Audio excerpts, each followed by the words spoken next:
Pessoal, esse tema, reforma trabalhista, e eu vou passar rápido para aqui para a gente não perder tempo e já ir direto na reforma, o assunto em si não é muito novo, né? Na verdade, a gente já vinha estudando há bastante tempo essas questões de flexibilização, de regulamentação e a flexissegurança. Na verdade, essa reforma veio naquela linha da possível flexibilização dos direitos trabalhistas, que não se confunde com a desregulamentação, né? A ideia básica da flexibilização é de você amenizar o rigor das normas trabalhistas estatais protetivas e adaptá-las à realidade vigente.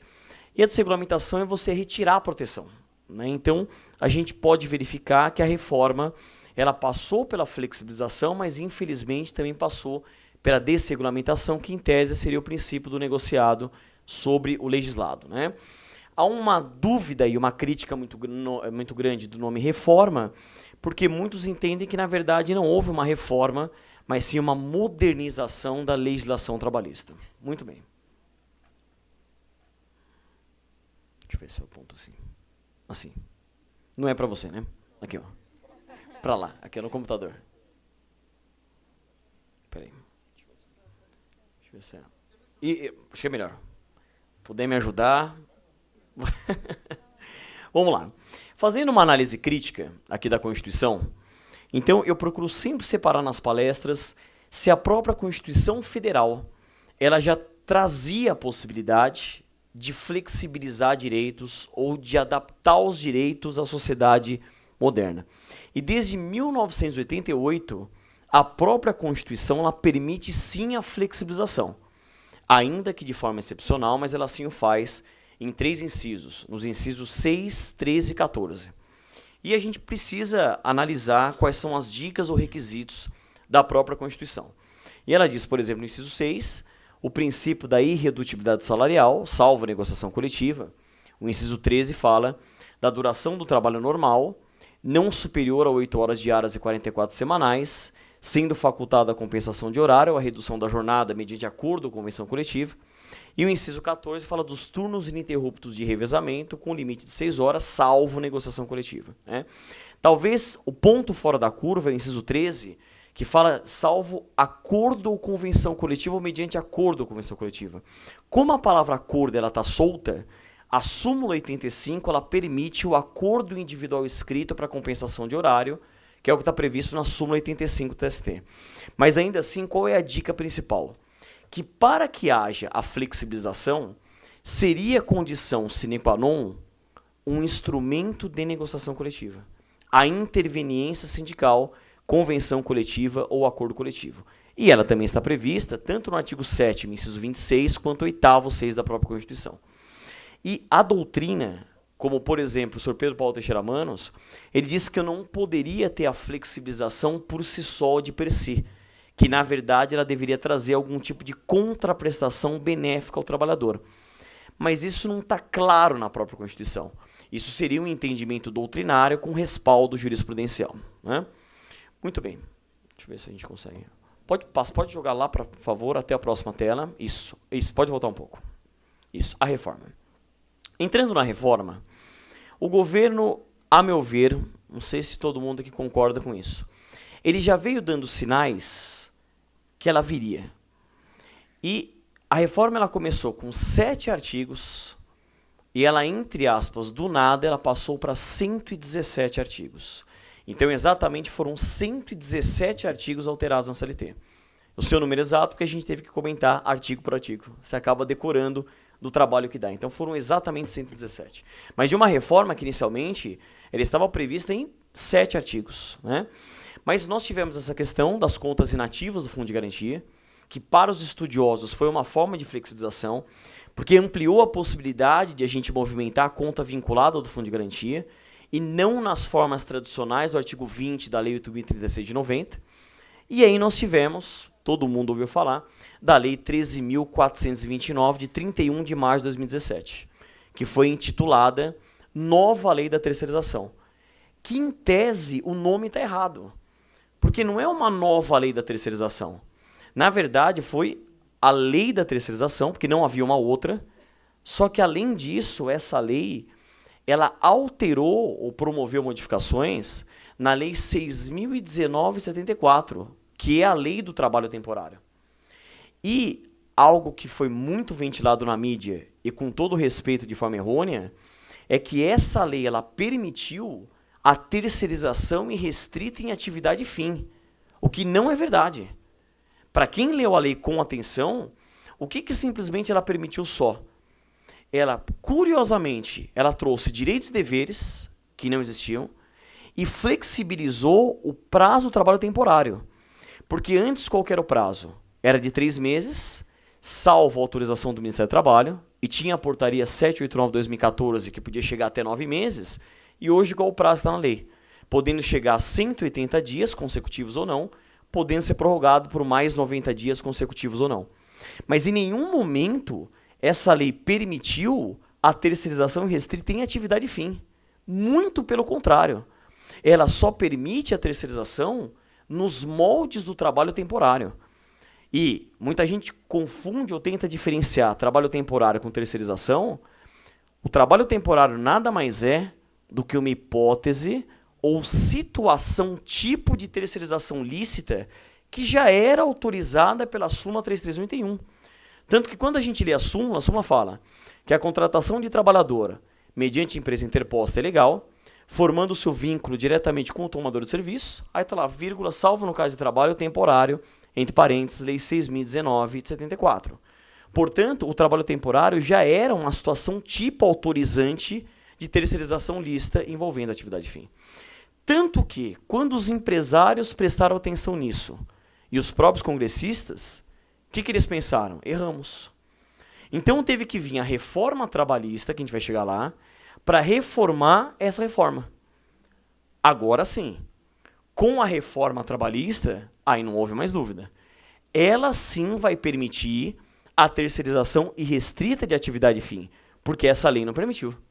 Essa lei simplesmente promoveu modificações do trabalho temporário. Simples assim. Agora não. A partir do dia 11 de novembro de 2017 desse ano, aí sim nós teremos a possibilidade da terceirização irrestrita em atividade fim. Mas não como foi falado. Vocês lembram os memes e fotos em redes sociais?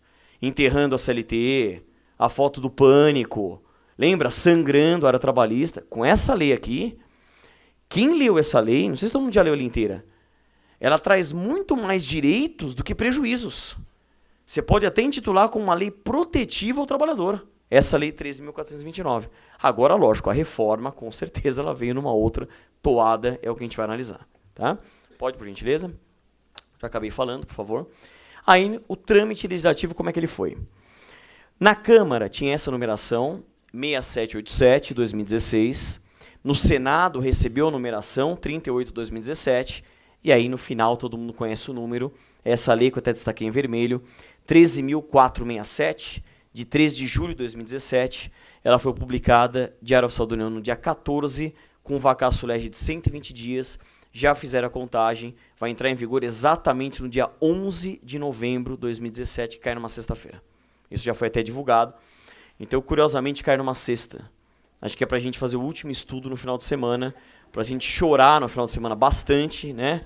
Para a gente saber que na segunda-feira, efetivamente, teremos o início de uma grande precarização de direitos trabalhistas, né? Marcos históricos e principiológicos trabalhistas foram alterados. Eu vou procurar passar um pouco para vocês, por gentileza. Aqui, pessoal, isso fique à vontade, tá? Para quem quiser, posso disponibilizar também o PowerPoint. Eu procurei montar de forma temática para que a gente possa juntos entender e estudar a reforma, né? Uma primeira reforma foi a questão do empregador. O artigo 2º, parágrafo 2º, e o artigo 2º, parágrafo 3º. Particularmente, e depois eu posso abrir para perguntas e tudo mais, esses aspectos, a meu ver, foram positivos. Vou explicar isso melhor. A CLT, ela só previa o grupo econômico por subordinação ou vertical, que era aquele grupo que exigia direção, controle ou administração de uma empresa sobre outras empresas. Só que, na Lei do Trabalho Rural, que é a Lei 5889/73, no artigo 3º, parágrafo 2º, a gente tinha o grupo econômico que a gente chama de por coordenação horizontal, em que as empresas poderiam estar numa situação de coordenação, em que cada uma tem a autonomia e a fex societatis de um objetivo comum. Então, o que na verdade o artigo fez, pessoal? Ele só importou algo que já existia na lei do trabalho rural. Então hoje a CLT ela prevê tanto o grupo econômico por subordinação, quanto o grupo econômico por coordenação. Então não dá para falar que essa é uma reforma negativa. Simplesmente importou uma regra que já existia na lei do trabalho rural. Ok. Agora, esse parágrafo 3º, vou dar o meu ponto de vista. Eu sempre concordei com isso. E gera um entendimento doutrinário com respaldo jurisprudencial. Não sei se tem algum magistrado aqui assistindo. Acredito que não. Estamos uma casa de advogados, né? Muito bem. Mas está na internet, né? Então a gente apanha da magistratura a telecrítica, o teletrabalho crítico, né? Mas eu nunca concordei com a ideia de você ter a mera ou simples identidade de sócios como condição sine qua non para caracterizar um grupo econômico. Não é suficiente. Não basta isso. Isso está agora na CLT. O que a CLT exige? Comunhão de interesses, atuação conjunta de empresas. Particularmente eu concordo. Isso não é nenhuma novidade. Isso, para quem já pesquisava julgado, já era entendimento doutrinário e respaldo jurisprudencial. Só que nós temos agora, não existia, é o novo artigo 2º, parágrafo 3º da CLT. Na minha opinião, não dá para falar que é algo negativo. É algo que já existia. Eles legislaram um entendimento que já tinha respaldo na doutrina e na jurisprudência. Foi uma novidade. Por favor. Bom, aqui, isso, a meu ver, vai gerar muita discussão de explicar por quê. A gente sempre trabalhou com a ideia do tempo à disposição do empregador. Na época, e a CLT é o Decreto-Lei 5452 de 43, primeiro eu queria pontuar aqui para vocês. É mentira, com todo respeito, como eu venho falando, que desde 1943 a CLT não tinha sofrido nenhuma reforma e agora que ela sofreu. Não é verdade. A CLT passou por diversas reformas ao longo dos anos. Agora, não de uma forma tão impactante quanto agora. Na época, eles definiram esse tempo à disposição do empregador. E pensa, Arnaldo Sequin de companhia, não sei se vocês sabem disso, ele foi escolhido com 24 anos para capitanear os trabalhos de elaboração da CLT. Eu lembro que quando eu tive acesso a essa informação, eu confesso que eu fiquei um pouco deprimido, né? Porque você imagina alguém com 24 anos ser chamado já para coordenar um trabalho de elaboração de um diploma trabalhista. É só a gente lembrar quando a gente tinha 24 anos, como que era a nossa maturidade com 24 anos, né? Então ele já capitaneou os trabalhos nesse sentido. E eles definiram como tempo à disposição do empregador aquele tempo aguardando ou executando ordens. Qual que era o grande problema dos empresários? Esse período aguardando ordens. Porque até então executando, ok, mas aguardando não tanto. Então o que a lei fala?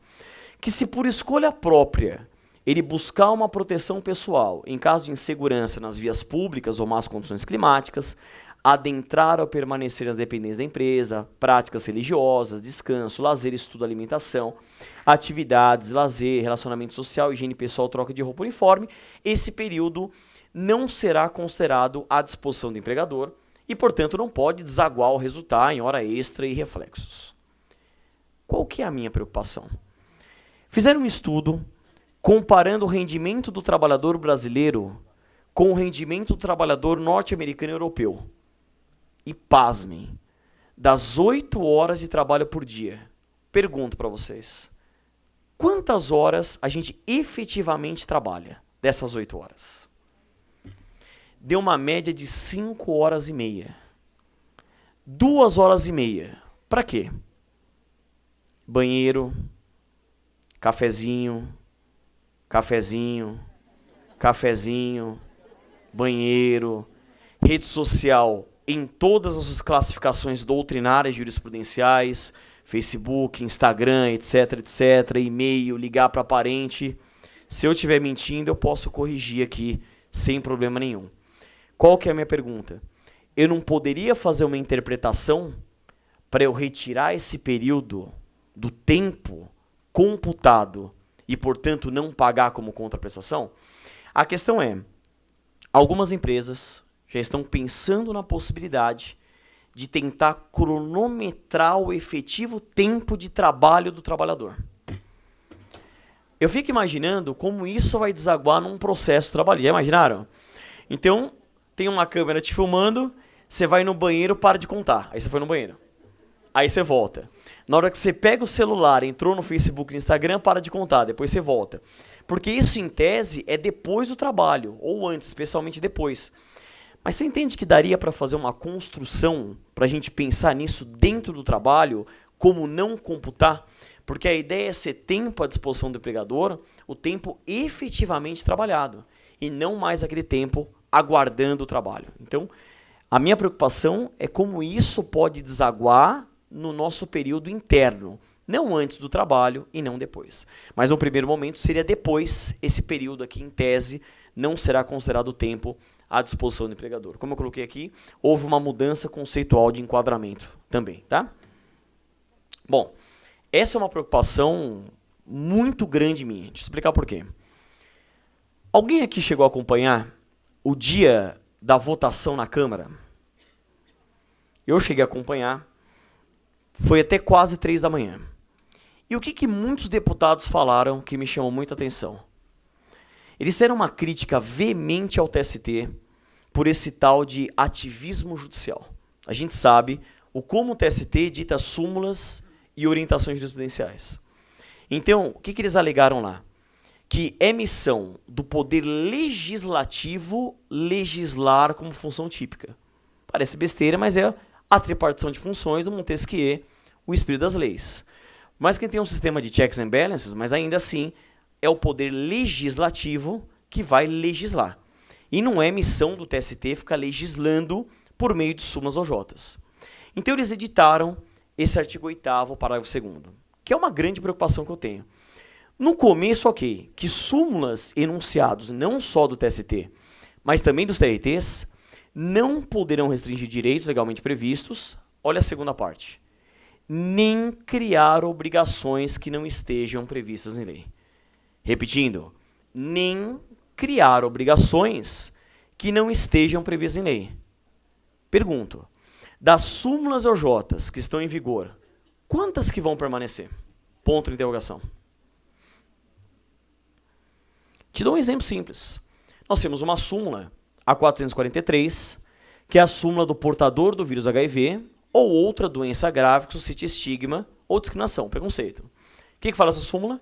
Que presume-se discriminatória a dispensa, sendo inválido o ato e cabível a reintegração. Ela vai cair. Porque ela está tratando de assunto que não está previsto em lei. Então, toda súmula ou toda OJ que trata de assunto não previsto em lei, ela cai. Então, nós, enquanto advogados, que a gente vai... Olha só, o que a gente vai começar a ventilar em peças? O ataque a súmulas e OJs que tratam de assuntos não previstos em lei. Vai surgir uma advocacia jurisprudencial, vamos dizer assim. E aí, vai depender para que lado que você está. Defender a súmula ou pedir para derrubar a súmula que ela perca a sua eficácia. E o que o TST vai ter que fazer? Ele vai ter que citar ou se posicionar ponto por ponto qual é a súmula que ele mantém e qual é a súmula que ele não mantém. Só que como é que ele vai se posicionar sobre uma súmula, se mantém ou não mantém, se foi ele que editou? Ele vai ter um posicionamento defensivo ou crítico? Defensivo. E eles estão extremamente chateados com essa disposição. Porque o TST ele vem fazendo um trabalho que, com todo respeito, o Congresso Nacional não vem fazendo. E mais, esse interesse que eles têm agora pela área trabalhista vai continuar depois? Porque quando interessa, vocês viram a velocidade. A gente lançou até um livro urgente, porque é urgente mesmo, né? Da velocidade que foi. Mas eles têm todo o interesse... Bom, nem código nós temos. Nós temos um diploma consolidado. Então, eu não sei se o Congresso Nacional vai manter todo esse interesse que ele tem agora, especialmente quando trocar de governo. Isso é o meu ponto de vista da ata máxima vênia, né? Então, preocupa muito. Pode passar? Só que pode piorar, né, pessoal? Sempre pode. Todo mundo ouviu falar do princípio do negociado sobre legislado. E nós, enquanto advogados, o que nós faríamos? Vamos pensar juntos. Se eu tiver algum tema de negociação coletiva que precarize direitos, é natural que a gente levaria esse questionamento ao Poder Judiciário. Sim ou não? O artigo 8º, parágrafo 3º, falou que não. Eles criaram um princípio, vejam só, quando você abre a lei, está na lei, princípio da intervenção mínima na autonomia da vontade coletiva, dizendo que aquilo que foi objeto de negociação coletiva, o aspecto de fundo não poderá ser levado ao Poder Judiciário. O Poder Judiciário vai só analisar aspectos formais. Se houve o depósito ou não da negociação coletiva no Ministério do Trabalho, se passou a viger em tantos dias. Mas o Poder Judiciário não vai poder adentrar no mérito naquilo que foi negociado coletivamente. Pergunto, estamos preparados no país para dar tanta força assim para a negociação coletiva? Ponto de interrogação. Entenderam a gravidade que tem isso? Então, o tema que foi negociado lá não poderá ser levado ao Poder Judiciário. Como que é o nome do princípio? Princípio da intervenção mínima na autonomia da vontade coletiva. Isso também me preocupa bastante.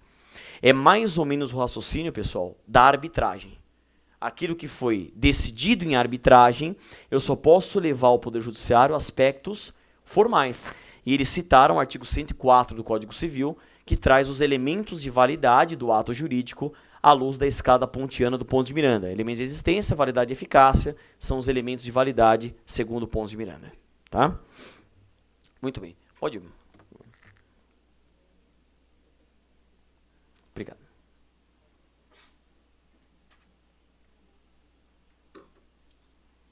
Esse é um aspecto, dentre muitos negativos, vamos tentar salvar alguns positivos. Esse é um aspecto que eu considero positivo. É um entendimento que particularmente eu tinha. Era uma construção que foi feita no passado à luz do Código Civil, que é a responsabilidade trabalhista secundária ou indireta do sócio retirante. Então imagina que a pessoa fez parte da sociedade, quando ela se retira, ela continua responsável no âmbito trabalhista pelo interregno de 2 anos. Então veja, da onde que isso saiu? Dos artigos 1003, parágrafo único, e 1032 do Código Civil do saudoso Miguel Reale. Então, portanto, a gente simplesmente trouxe um entendimento que já estava legislado, que era do Código Civil, e agora vai ser o futuro artigo 10A da CLT. Particularmente eu concordo com isso. Eu acho que não é porque a gente fez parte de uma sociedade que a gente tem que ficar eternamente responsável por aquelas dívidas trabalhistas. Eu tenho que aplicar aqui os princípios da ponderação de interesses, razoabilidade, proporcionalidade, porque senão não vale a pena também, pessoal, empreender, participar de uma sociedade. Então eu acho bem razoável, proporcional, a gente continuar sim responsável. Mas por até quanto? Por até 2 anos. Depois de 2 anos, eu vou buscar outros patrimônios, mas não mais daquele sócio em especial. E trouxeram uma preferência. A empresa devedora, sócios atuais e depois sócios retirantes. A própria lei trouxe uma ordem de busca patrimonial, vamos dizer assim, o que eu achei bem interessante. Não é uma novidade, o Código Civil, de certa forma, já trazia esse raciocínio. Tá? Não dá para falar que é algo negativo, porque já havia no Código Civil isso. Né? Por favor. Esse é um outro aspecto positivo. Olha só, estamos tentando salvar 2% da reforma trabalhista. Né? Nós temos o artigo 47 da CLT, que traz uma multa de R$3.000 para cada empregado não registrado. Só que eu tenho um acréscimo de igual valor em caso de reincidência. Qual é a preocupação que eu tenho? Para que isso tenha validade, a gente precisa melhorar o quê, pessoal? A fiscalização. E qual é a defasagem que nós temos no país de auditores fiscais do trabalho? Olha, eu trabalho muito, muitos me conhecem aqui, em cursinho preparatório. Né? Desde quando a gente está aguardando o concurso para auditor fiscal do trabalho? Está quase dando prescrição, decadência, preclusão e perempção, né? De tanto que a gente está aguardando esse concurso. E muitos dizem que eu tenho defasagem de 2, 3, 4 mil fiscais. Então, de nada adianta eu ter esse empenho da lei no sentido de fiscalização se eu não tenho mão de obra suficiente para isso. Então, para que isso tenha efetividade prática, eu tenho que ter mais fiscais. E é isso que a gente espera do governo. Há uma lenda urbana que talvez esse ano, até o final do ano, saia esse concurso. Vamos aguardar. Né? Vamos ver se sai. Próxima regra, por favor. Bom, aqui, não sei se alguém concorda com isso. Realmente esse é um aspecto que foi muito criticado. praticamente unanimemente criticado, que foi a questão das horas Intine, horas itinerárias ou horas de percurso de trajeto, né? Pessoal, veja, a lei está clara, que só vai começar a computar com a efetiva ocupação do posto de trabalho. Então, o deslocamento ida e volta não será mais computado, porque qual é o entendimento que nós tínhamos? Se fosse um local de difícil acesso ou não servido para o transporte por regular e o empregador fornecer a condução, eu teria o cômputo. Está aqui em as súmulas 90 e 320 do TST também. Agora não, com efetiva ocupação. O raciocínio das horas itinere começou lá atrás com a questão das minas, que era o tempo de deslocamento da boca até o local de trabalho. E aí nós tivemos toda a construção em relação a essa temática. Faz sentido a gente eliminar totalmente o pagamento dessas horas itinere? Pensa no meio rural, realidade do meio rural. Quanta gente gasta meia hora, uma hora e meia, até mais, quando chega no local de trabalho até a efetiva ocupação do posto. Então veja, esse período é um período, se não é horas itinere, é um período que ele não está, com todo respeito, assistindo Netflix. Então deveria ser um período, em tese, sim computado, ou pelo menos mitigado, pelo menos um pagamento parcial. O que eu penso na minha cabeça? Talvez um raciocínio próximo do sobreaviso, da prontidão, um pagamento em parte do período, ok. Mas simplesmente eu excluir, só que eu tenho uma outra preocupação, que é dialogando com o direito previdenciário. E o acidente in itinere vai sofrer reflexos? Ponto de interrogação. Porque com certeza é uma tese que, a meu ver, o INSS vai gostar bastante de desenvolver. Ou não? Ah, então o trabalhista acabou com isso? Ótimo. Acabamos também, por ricochete. Uma interpretação sistemática e teleológica. Então eu tenho também preocupações previdenciárias com essa eliminação. Agora, para a gente saber tudo isso, a partir do dia 11 de novembro, que a gente vai começar a entender tudo que isto vai impactar. Pode, por gentileza, passar, por favor? Trabalho em regime de tempo parcial. Eles mexeram muito na questão da duração do trabalho. O trabalho em regime de tempo parcial ia até 5 horas por dia em tese, com 25 horas semanais, era o limite. Só que o que eles pensaram, e eu fui pesquisar aqui. A gente conhece muito bem uma jornada especial famosa, que é a jornada do bancário, de 6 horas diárias e 30 semanais. Só que é uma jornada, como o nome diz, especial. Por que não tornar essa jornada especial regra geral? Então, se eu alterar o trabalho em regime de tempo parcial, eu permito com que qualquer trabalhador, sendo contratado dessa forma, ele vai poder trabalhar em até 30 horas semanais. Então, eles tornaram uma jornada que antes era especial, sob a roupagem do tempo parcial, aplicável para qualquer trabalhador. Só que essa primeira modalidade, em tese, ela não permite hora extra. Só que eles trouxeram uma outra possibilidade, que é o contratar em regime de tempo parcial. Olha só que curioso. Por 26 horas semanais, sendo permitida mais 6 horas extras. Entenderam o raciocínio ou não? Então a empresa vai ter que verificar o que é melhor para ela. Se ela contrata por 30 horas, 100 horas extras, ou se ela contrata por 26 horas, sendo permitida até 6 horas extras. Então, é o que eu falo. O que a doutrina, quem já comentou sobre isso, fala? É tentar tornar a jornada especial como regra geral, né? Se eu tenho uma empresa que não está sendo tão demandada assim pela crise, eu posso contratar por 30 horas ou posso contratar por 26 horas. Teremos problemas, com certeza, com questões salariais, porque desde que o salário mínimo hora seja respeitado, em tese, eu não tenho nenhum tipo de inconstitucionalidade. Agora, já adiantando matéria, muitas das questões são levadas ao STF. Com todo o respeito, com a atual composição que nós temos lá, o Supremo vai declarar algum tipo de inconstitucionalidade? E a gente sabe que a gente só tem 2 representantes trabalhistas, que é o ministro Marco Aurélio e agora mais recente a ministra Rosa Weber. Acho difícil, mas vamos aguardar, porque com certeza essas questões serão levadas à apreciação do Pretório Excelso. Tá?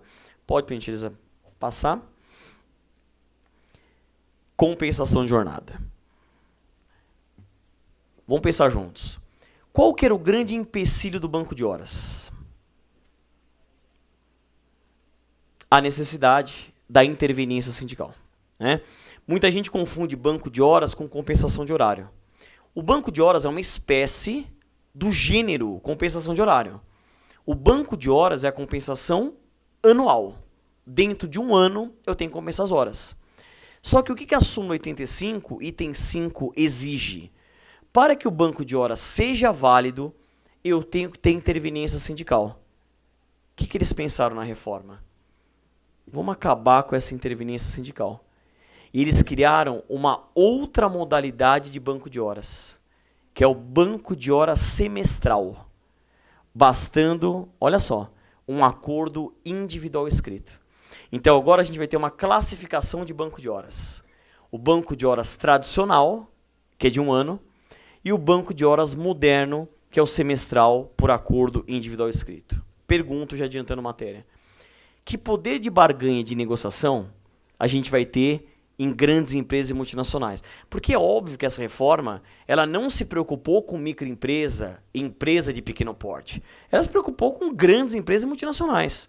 Então deixa eu tentar demonstrar como é que vai ser o nosso poder de barganha. Vai ser assim. O RH vai te chamar, vai ter o papel, já definido o banco de horas semestral para você assinar.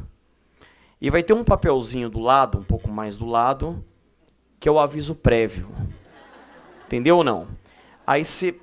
eu acho que é bom, né? Onde assina aqui, eu faço, né? Eu coloco o dedo, tiro a foto, o que precisa pra gente também. Vai ser mais ou menos esse o nosso poder de barganha. Que poder de barganha que a gente vai ter? Esse acordo individual escrito, você não vai assinar. Você já está no RH, já está no local correto já, né, também. Isso é bom que já está no local correto, já para resolver os seus problemas, né? Pode, por gentileza, avançar. Olha, pode, por gentileza, ir para a próxima tela e a gente volta. Nós tivemos, pessoal, a regulamentação do teletrabalho, que é a subordinação jurídica virtual, um capítulo novo, 2A, os artigos 75A a 75E, em que houve, de certa forma, a regulamentação. Quando eu fui estudar, o que eu esperava encontrar? Que realmente haveria definição de direitos e deveres no caso do teletrabalho. Por exemplo, se eu trabalho em home office, a empresa é obrigada a disponibilizar uma cadeira adequada, uma mesa adequada, uma iluminação adequada, um computador adequado. Como é que fica a ergonomia do trabalho no teletrabalho? Ou a empresa não tem nenhum tipo de responsabilidade? O que o artigo fala? Que os direitos e deveres serão definidos em contrato. Vou falar de novo para vocês entenderem. Serão definidos em contrato. Se você é advogada, e está assessorando a empresa, qual é a recomendação que eu dou? Não coloca nada. Deixe o contrato mais seco possível. Porque quanto mais estipulação você colocar, maior o comprometimento você tem e maior o questionamento perante o Poder Judiciário.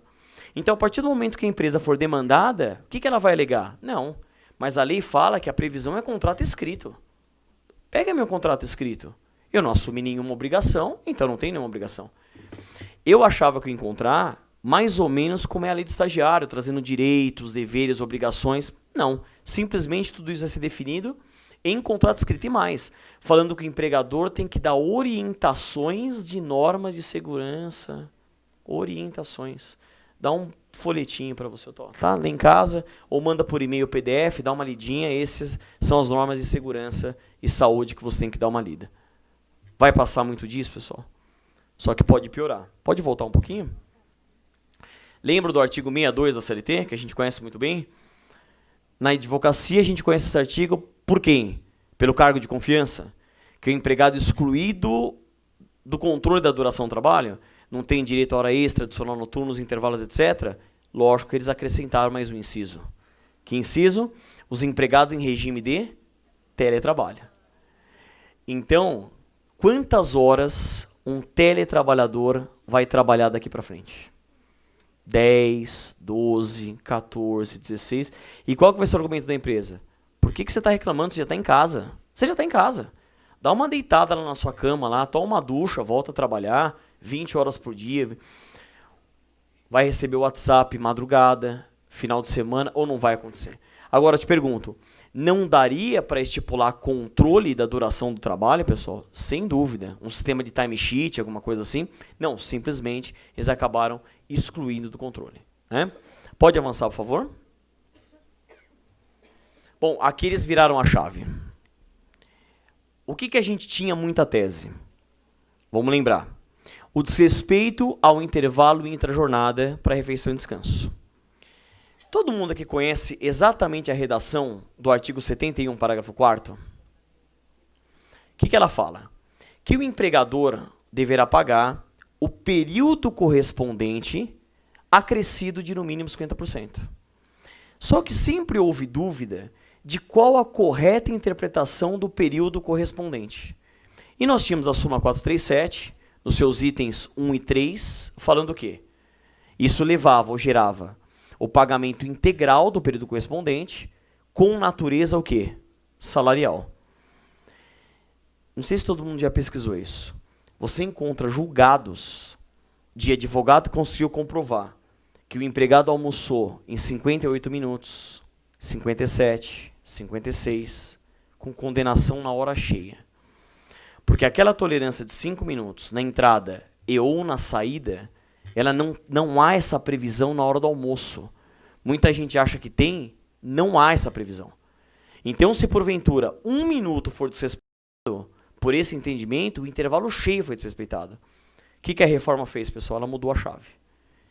Então, a partir do dia 11 de novembro, a empresa vai ser obrigada a pagar só o que foi desrespeitado com natureza indenizatória. Caiu a súmula 437. O que vocês acham disso? Só que ainda o negociado sobre o legislado vai poder autorizar o almoço em 30 minutos. Lembra da negociação coletiva? O primeiro papel, a barganha, o segundo papel? Então, quer dizer, aquela força que havia numa reclamação trabalhista de condenações da hora do almoço, com certeza eu vou ter uma redução, porque as empresas, né, os estudiosos falam que a reforma trabalhista ela foi alinhavada em grandes teses empresariais que representavam grandes condenações de grandes empresas. Então, é óbvio que eles não iam esquecer a hora do almoço. Tudo bem? Pode avançar, por favor. Olha, eu vou ser bem honesto com vocês. Eu não sei até que ponto essa questão das férias ela é totalmente negativa. Porque ela permite, ela fala com concordância do empregado, aquele poder de barganha que eu já expliquei, né, que a gente vai ter, mas pode fracionar em até 3 períodos. E vejam que curioso. Esse primeiro, não inferior a 14 dias, é algo que não existia na CLT. Quem lembra da regra, o que fala a CLT até então? Que pode fracionar em até 2 períodos, sendo que um deles não poderá ser inferior a 10 dias corridos. Só que a gente é signatário da Convenção 132 da OIT, que fala sobre férias.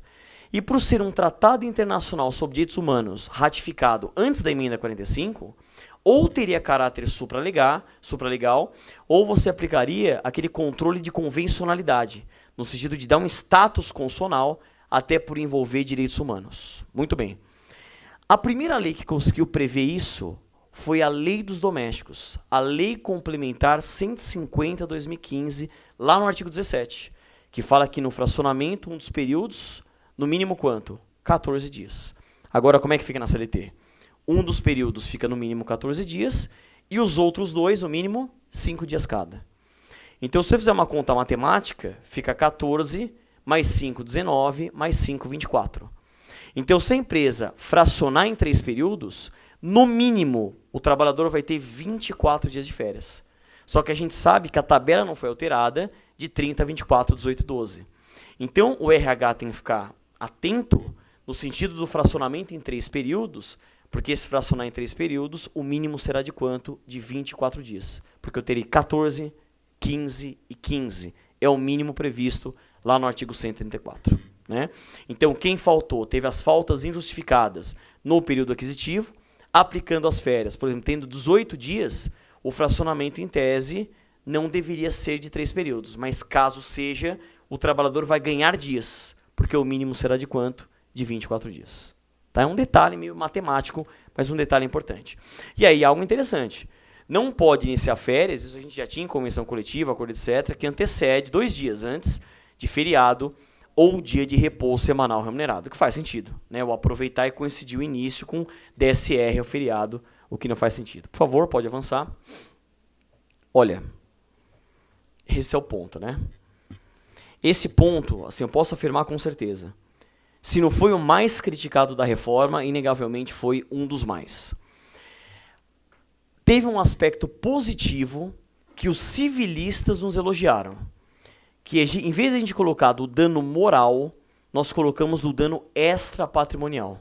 Não sei se vocês sabem, há uma corrente civilista que a nomenclatura moral está superada, né? Porque ela não representa exatamente toda a dimensão do dano moral. Então, quando nós colocamos o dano extrapatrimonial, isso é elogiado. Só que, e eu queria fazer um posicionamento, já sei que eu vou ser criticado. Eu confesso que eu sempre fui favorável à tarifação mínima do dano moral variável no caso concreto. Deixa eu explicar isso melhor. Eu particularmente discordo de decisões muito díspares sobre casos muito próximos envolvendo o dano moral. E como advogada, a gente sabe o que isso representa. Eu te pergunto, como que você explica para o jurisdicionado que ele ganhou 2 mil, 3 mil de dano moral e o colega dele, na mesma empresa, acidente muito próximo, ganhou 80 mil? Ou ganhou 50 mil? Só me explica como explicar para ele. Me ajuda a ajudar. Ah, mas o juiz tem liberdade, ele quer essa explicação. Ou ele vai pensar da nossa incompetência, enquanto advogado, com certeza. Né? É um entendimento que com certeza é o que ele vai levar. Que a gente não se dedicou a tal ponto. Você vê que a reforma ela é tão... Percebe? Que eu tenho até vibrações negativas, espirituais, no sentido contrário. Você vê que até o plano espiritual está presente aqui, né? Vamos... O que a reforma fez, pessoal? A reforma, ela tarifou pelo teto. Entende o raciocínio? E ela criou 4 critérios. Ofensa de natureza leve, de natureza média, de natureza grave e de natureza gravíssima. De forma que o empresário, o empregador, ele já sabe o máximo que ele vai pagar a depender do enquadramento da ofensa. Qual é a minha preocupação? Quando nós escrevemos a obra, e se você ler os artigos, dá para você extrair uma interpretação que o dano patrimonial estaria incluído no teto. Quem leu, se você ler correndo, você fala, não, isso envolve só o dano extra patrimonial. Mas o 223G, ele vai remetendo ao anterior, que remete ao anterior, e você encontra lá danos emergentes, lucros cessantes. Qual que é a minha preocupação? A advocacia, ela construiu uma tese, de forma que a condenação lato sensu, ela tenha que observar essa tarifação. Então, se eu sou uma grande empresa multinacional, eu posso pedir para contadores realizarem cálculos de quais seriam os tetos de condenação envolvendo todas as verbas trabalhistas. Espero que essa tese não seja construída. Que isso envolva apenas o quê? O dano extra patrimonial. Porque se isso envolver dano patrimonial, envolver verbas trabalhistas, eu consigo montar uma tabela, a depender do tipo de ofensa, qual é o máximo de condenação. Então não vai precisar mais de juiz, advogado, etc. Aquele advogado roubou e o juiz roubou, vai poder aplicar isso. É só enquadrar na ofensa natureza leve, média, grave ou gravíssima, eu já sei o valor e eu aplico a condenação. Então eu espero que prevaleça a jurisprudência no sentido de que a tarifação, se o Supremo manter pela sua constitucionalidade, envolvesse só o dano extra patrimonial, mas não o dano patrimonial. Mas eu faço esse desafio. Leiam com atenção os artigos e vejam se essa interpretação é errônea, porque ela permite abarcar também o dano patrimonial. Daria para fazer essa leitura, infelizmente. Não sei se tem maldade na redação, mas daria para fazer essa construção. Tanto que a gente colocou aqui na obra exatamente essa observação, que é uma linha de entendimento que daria para sustentar. Tá? Pode permitir eles ultrapassar? Bom.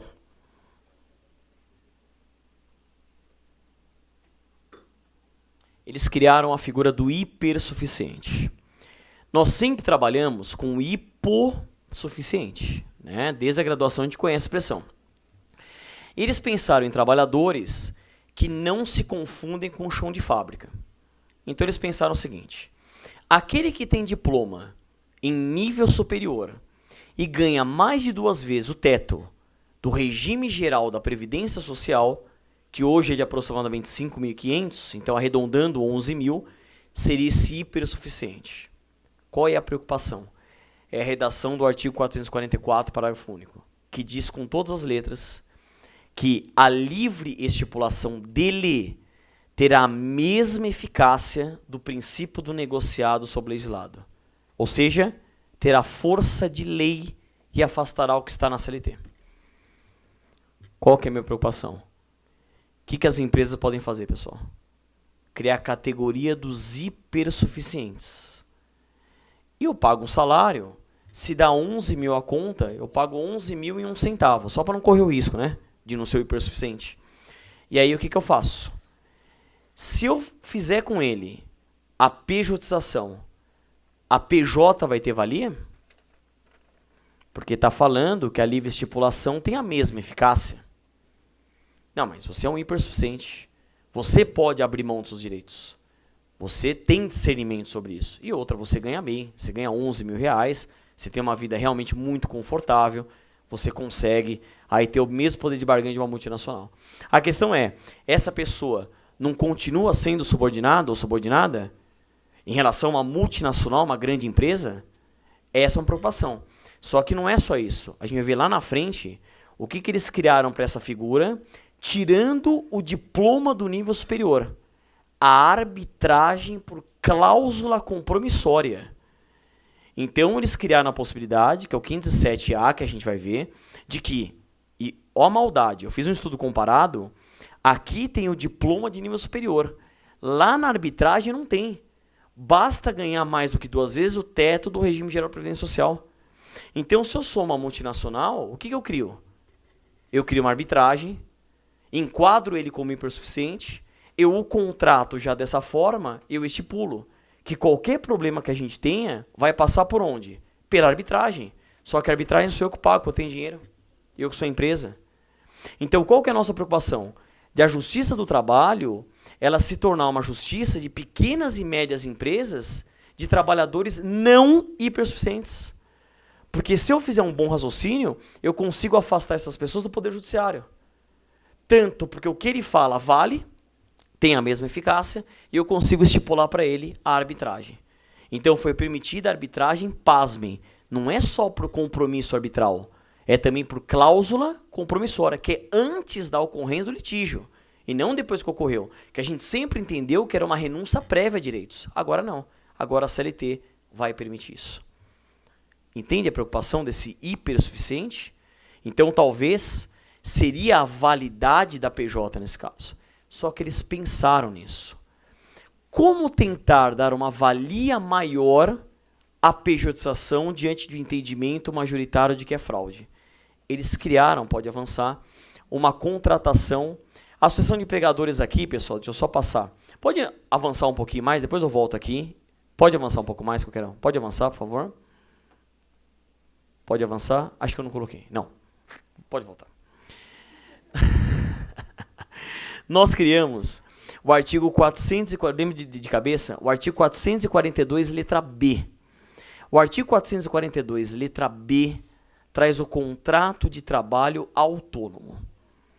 E esse contrato de trabalho autônomo, não sei se todo mundo já chegou a ler a redação. O que ele tem de problemas? Primeiro que ele fala que é com ou sem exclusividade, de forma habitual ou não, e sem vínculo empregatício.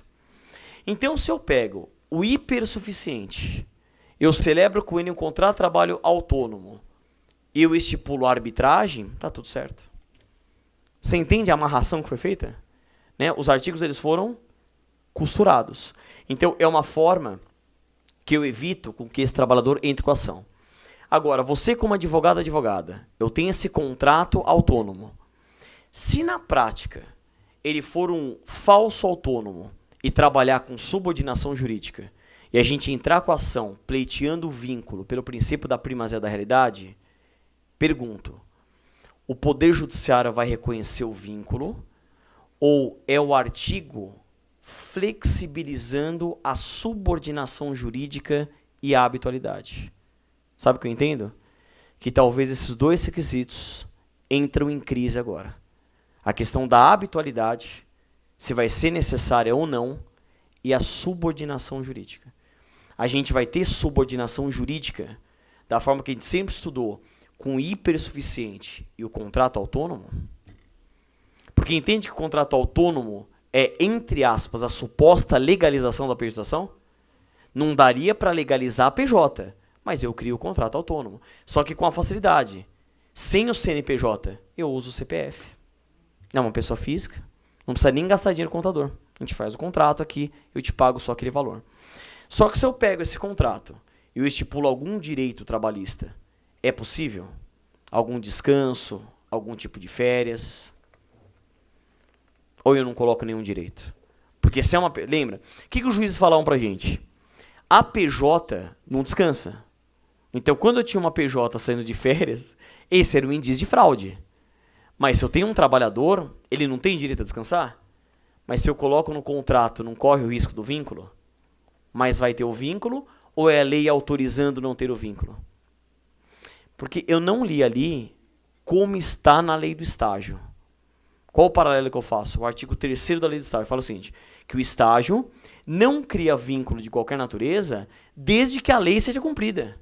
Aqui eu não tenho isso. Aqui está falando que o contrato de trabalho autônomo, ele exclui o vínculo empregatício. Entende a preocupação que eu tenho aqui?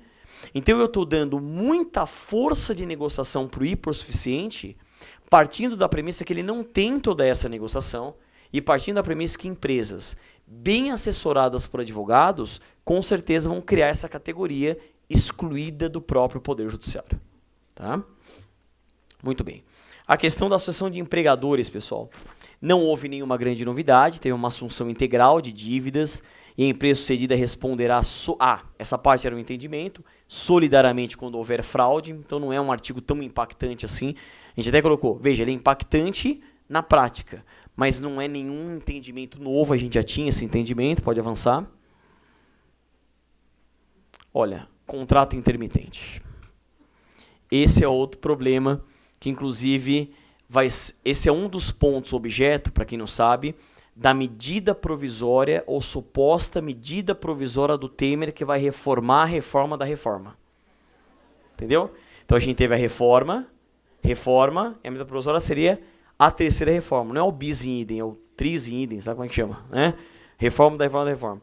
Eles querem alterar um pouco o trabalho intermitente. Tentar te dar um exemplo prático do que é isso. No passado, né, isso também fui pesquisar, a gente teve um problema aqui no Brasil, e eu posso falar porque foi público isso, com o McDonald's. O que o McDonald's começou a fazer? Começou a exigir que o trabalhador comparecesse todo dia lá, mas que não necessariamente o McDonald's iria usar esse trabalhador. Então, aparece amanhã. Aí ele aparecia. Ó, hoje eu vou te usar das 3 às 4 da tarde, tá? Tá bom, então ele ficava sentado. Dava 3 horas, ele ia, trabalhava, recebia a hora com todos os direitos. Volta amanhã. Ó, hoje eu vou te usar das 11 ao meio-dia. Tá? Então usava das 11 ao meio-dia, depois ia embora. É lógico que isso era uma fraude. Agora eu tenho uma forma de dar validade a isso. É um contrato que possa apresentar pausas e eu posso contratar por horas, por dias, etc.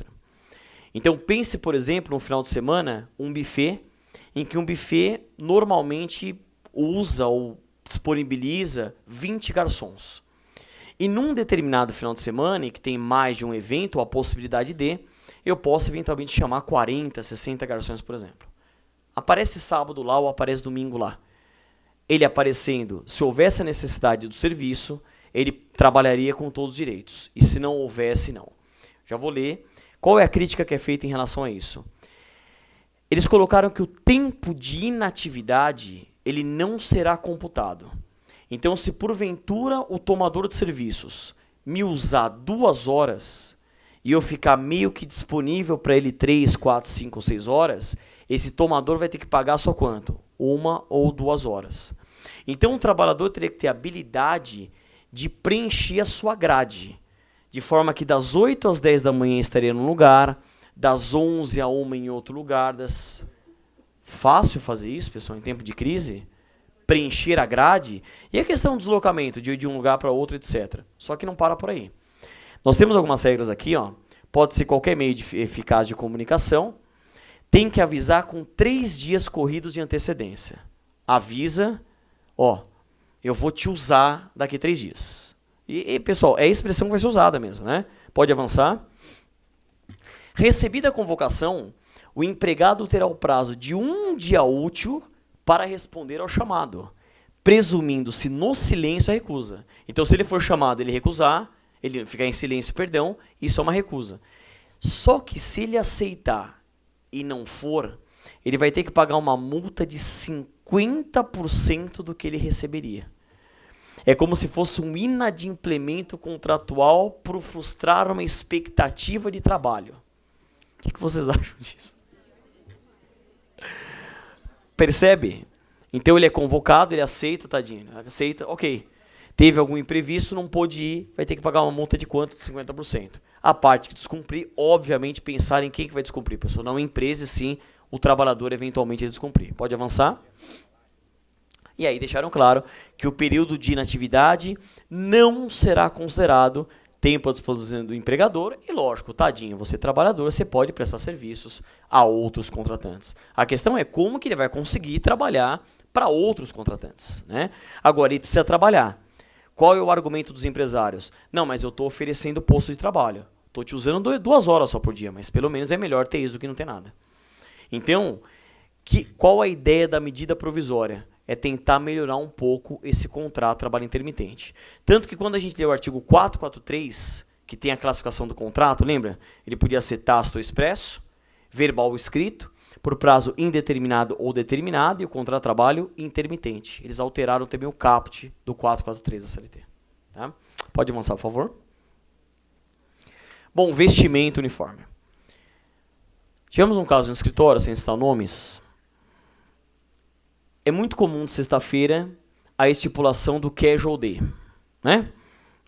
Só que se você fez direito e vai trabalhar num escritório, o que se espera de alguém que fez direito e é advogado no dia do casual day?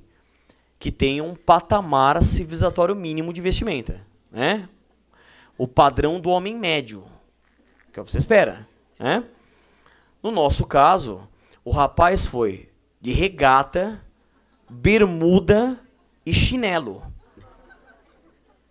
Você imagina, você só o escritório, você fala, nossa, pega umas cervejas aí, vamos colocar um Netflix aí, vamos assistir, vamos bater um papo. Né? Ele achava que ele não precisaria, né, avisar isso a quem fez direito e é advogado, que você não pode ir de regata, papete no escritório. Não pode de papete, de regata, né? Não pode. Regata não pode. Né? Aí qual foi o erro dele? Ele disparou um e-mail, né, para os advogados que eram associados lá, colocando vestimenta mínima no casual day. E tinha fotos lá, né? Olha, sim, calça social, camisa, né, sapato. Não, bermuda, regata. Tinha até sunga lá, porque de repente, né, sunga também não pode, né? Você tem que colocar, não pode, não, sunga não pode, né? No escritório não pode. O grande problema é, isso foi levado em conta pelo juiz, porque depois ele entrou com a ação pedindo vínculo, e isso, lógico, de certa forma, é um exercício de poder empregatício. Pode parecer besteira, mas esse artigo, ele veio trazer a questão do padrão de vestimenta. Então, o empregador, ele pode sim, ele que define o padrão de vestimenta. Sendo que, uma discussão que a gente tinha, a inclusão no uniforme de logomarcas ou de empresas parceiras, isso em tese não leva a nenhum direito. Porque você imagina, eu sou obrigado a usar um uniforme e tem um adesivo lá, tem um logo lá da empresa ou de um parceiro. Eu não tenho nenhum tipo de direito, eu não estou divulgando nada em relação a isso. Só que eles aproveitaram esse artigo e colocaram de quem é a obrigatoriedade de lavar o uniforme. Olha só, que é um problema nosso. Tem até um professor amigo de constitucional que ele fala, poxa, em constitucional a gente discute federação, monarquia, e vocês discutem quem lava o uniforme. Eu falo, mas é o que a gente discute na trabalhista, né? Pode avançar. E aí está falando que a higienização do uniforme é de responsabilidade do trabalhador, salvo se para lavar precisa de algum produto que não tenha normalmente em casa. Entendeu o raciocínio?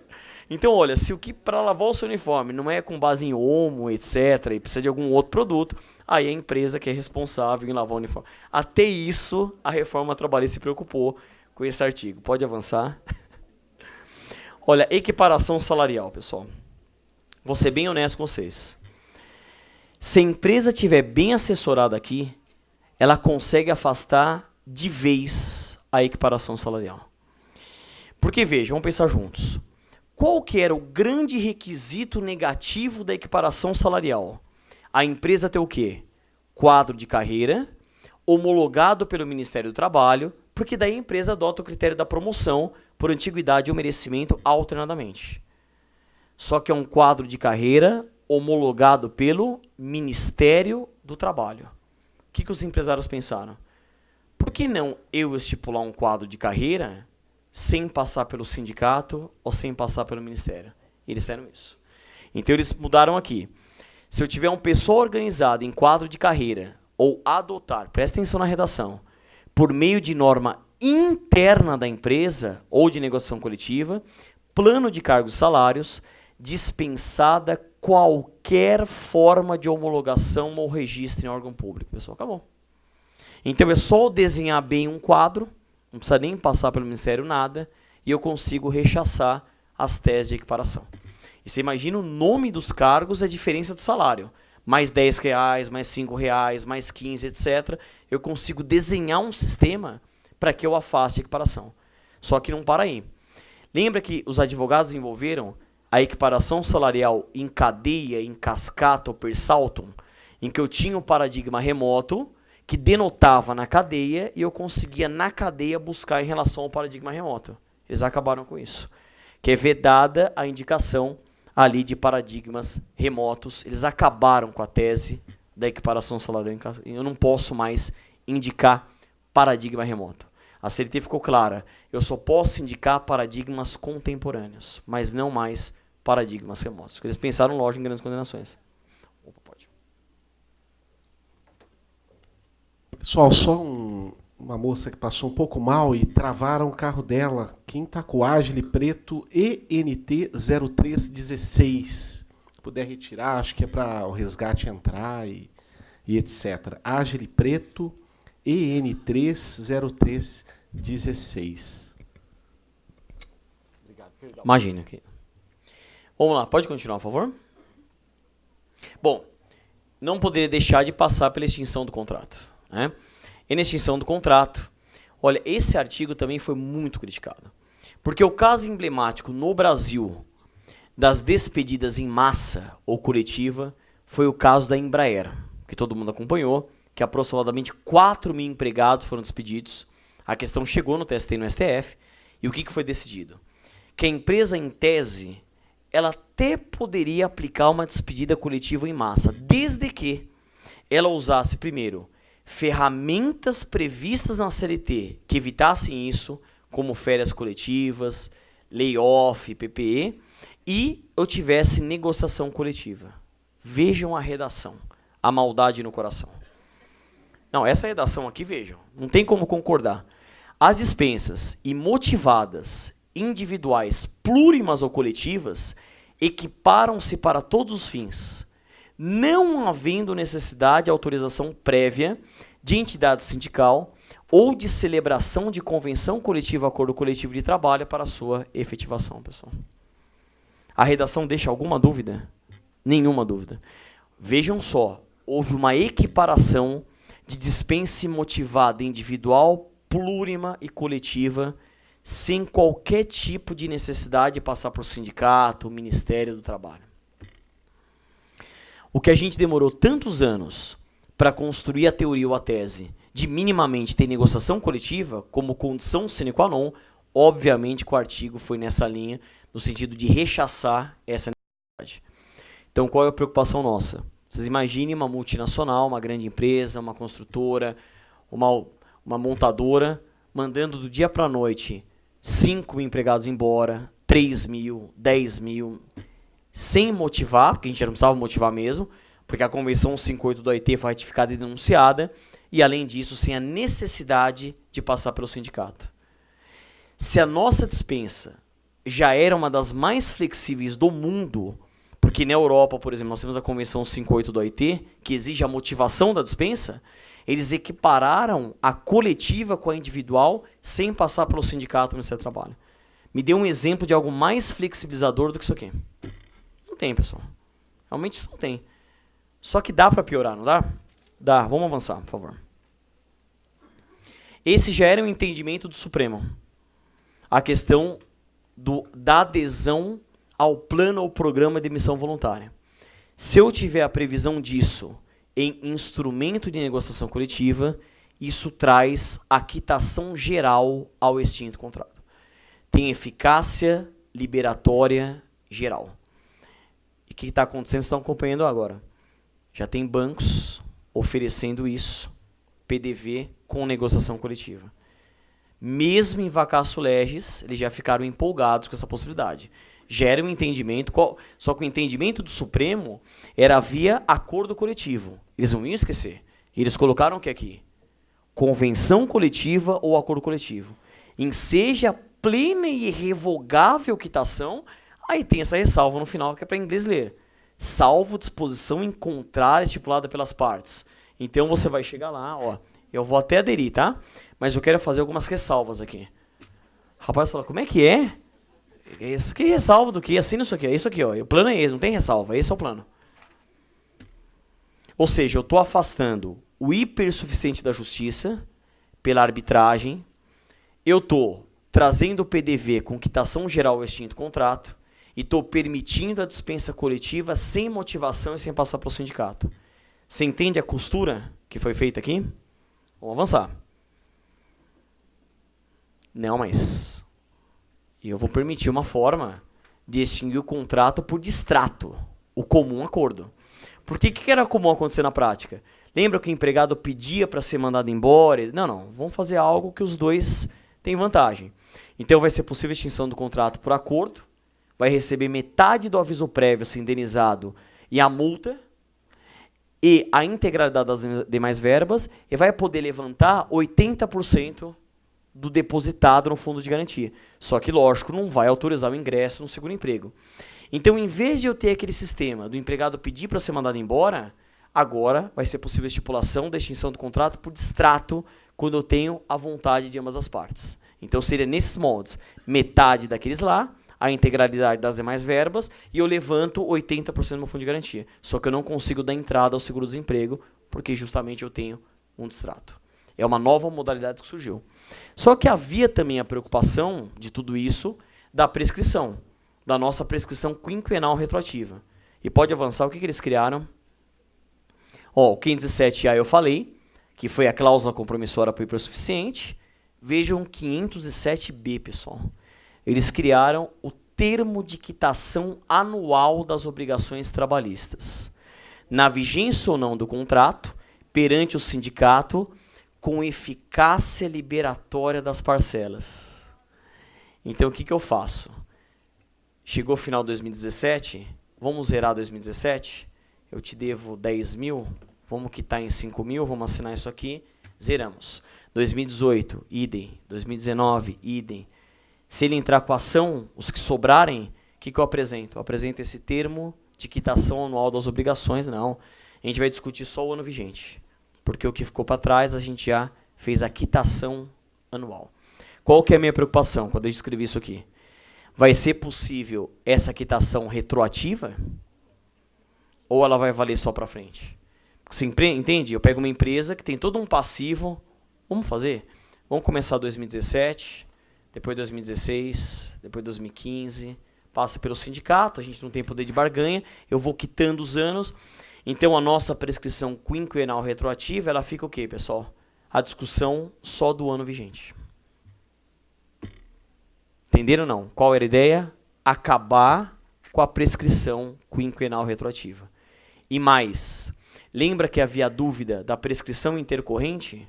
Agora tem previsão expressa, que ela é aplicável na área trabalhista, vai estar no 11A da CLT também, porque é uma prescrição favorável para a empresa. Havia essa discussão, não vai ter mais, porque agora vai estar legislado lá. Pode avançar, por favor. Direito coletivo. Isso talvez é algo interessante, falando da representação dos empregados. Para quem quiser anotar, isso aqui foi a regulamentação do artigo 12 da Constituição Federal, que fala que toda empresa que tem mais de 200 empregados, ela pode eleger um representante direto para negociar diretamente com quem? Com os empregadores. E tivemos a regulamentação disso, inclusive com estabilidade. Quem que não está muito satisfeito com isso, pessoal? As entidades sindicais. Porque, naturalmente, se eu fortaleço a negociação direta, quem que eu estou tirando da jogada? As entidades sindicais. Então, nunca eles incentivaram o desenvolvimento. Mas, pelo menos agora, a gente tem a previsão dessa possibilidade de esse eleito que representa e negocia diretamente com os empregadores. Seriam esses artigos 510A a 510D. Extinção da contribuição sindical obrigatória. Vocês estão acompanhando, pessoal? O que está acontecendo? Infelizmente, está vindo na medida provisória uma outra contribuição obrigatória, que talvez vai se chamar a contribuição negocial obrigatória. Porque como havia uma arrecadação de aproximadamente 3,4 bi, é óbvio que não ia se abrir mão disso, né? Então eu acabo com a sindical obrigatória, que tem natureza tributária, uma obrigação ex lege. Mas eu, na medida provisória, eu trago a contribuição negocial obrigatória. E o que eu li até então, que a arrecadação dessa negocial obrigatória seria até superior à arrecadação da contribuição sindical obrigatória. Pessoal, com todo respeito, se isso acontecer, vamos lutar para voltar à contribuição sindical obrigatória. Então vamos sair nas ruas, ó, pela volta da contribuição sindical obrigatória, fazer um movimento, né? Porque se eles estão criando uma outra contribuição para aumentar a arrecadação, não, a ideia era acabar com a contribuição. Agora, eu só queria que vocês refletissem. Talvez, eu acho que é inegável acabar com a contribuição sindical obrigatória. Mas não seria possível criar pelo menos uma regra de transição para as entidades sindicais irem se adaptando ao fim desse volume? Porque também 3,4 bi do dia para a noite não ter mais, realmente é algo que talvez, a lei poderia ter a preocupação de criar alguma regra de transição, vamos dizer assim, né? É uma pena que eu acho que, aliado a isso, na minha concepção, a gente poderia acabar com o princípio da unicidade sindical. Só que para a gente fizesse isso e trouxesse o pluralismo sindical como é em Portugal, precisava alterar o artigo 8º 2 da Constituição. E aí precisava de quórum de emenda constitucional, poder constituinte derivado reformador, tinha que passar em cada casa 2 turnos 3/5. Então, realmente, não tinha quórum governamental para que isso fosse aprovado no caso, né? Pode avançar, por favor. O princípio do negociado sobre o legislado. Só um parênteses. Mas quanto tempo eu tenho para falar? Ah, é assim, à noite, assim, né? Vou fazer, eu entendi. Porque daqui a pouco vai entrar no adicional noturno, né? E aí tem a questão da reforma trabalhista e tudo mais, né?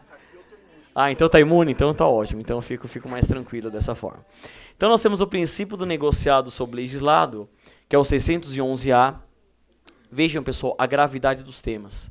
Acho que todo mundo já leu, mas eu fiz questão de pontuar, porque vejam os temas que poderão ser negociados. Jornada, banco de horas anual, pode avançar, por favor. O intervalo intra com mínimo de 30, adesão ao seguro-emprego, plano de cargos, salários e funções, pode avançar. Regulamento empresarial, representantes dos trabalhadores, olha aqui, ó, teletrabalho, regime de sobreaviso, trabalho intermitente, remuneração por produtividade, gorjetas, modalidade de registro, pode avançar. Troca de dia de feriado, vejam isso aqui. Enquadramento do grau de insalubridade. Então agora a negociação coletiva vai poder negociar o enquadramento do grau de insalubridade sem perícia. Então se eu tenho um ambiente que tem a insalubridade no grau máximo, eu negocio coletivamente para ser o grau mínimo. Sim ou não? Então eu deixo tudo no mínimo. Eu diminuo a condenação da empresa, a suposta condenação da empresa. O que mais? A prorrogação de jornada em ambientes insalubres, e tem aquela discussão da gestante ou lactante nesse tipo de trabalho. prêmios e pode avançar. Participação nos lucros ou resultados. Vamos pensar juntos. É um artigo muito descarado, entre aspas. O que eles fizeram? Vamos criar um outro artigo, que é o 611. Pode avançar, por favor? O 611B. Pode avançar? Isso, 611B. Pode avançar mais um pouco. Isso. De temas que não poderão ser objeto do princípio do negociado sobre o legislado. E aí qual foi a bandeira? Não. Sobre esses temas aqui, a negociação coletiva não pode tratar. Vocês chegaram a ler quais são os temas do 611B?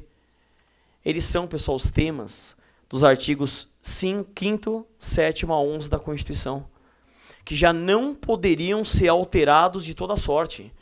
Então, esse artigo é completamente desnecessário, que é mera repetição do artigo 7º da Constituição.